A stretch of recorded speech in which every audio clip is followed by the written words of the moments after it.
In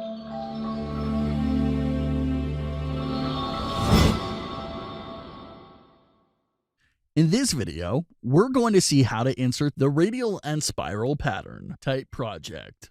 After inserting mill part setup, insert multi-surface feature.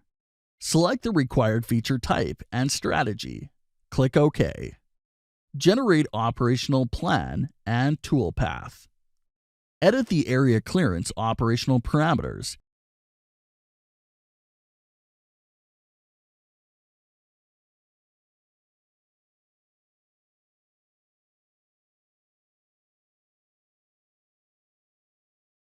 And add a new flat area operation by right-clicking on Area Clearance.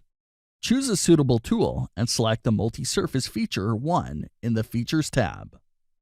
Regenerate the tool pass and right-click on the pattern project operation. Open the Edit Operation Parameters dialog box.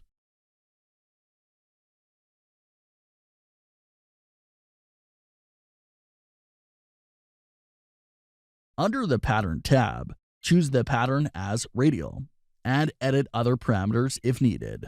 In the Patterns tab, we can change the start angle and end angle while choosing the radial type as per our requirements.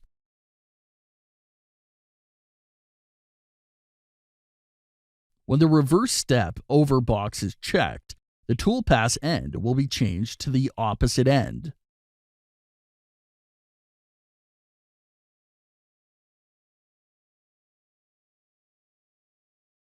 Regenerate the toolpath and simulate to see how the radial pattern is implemented.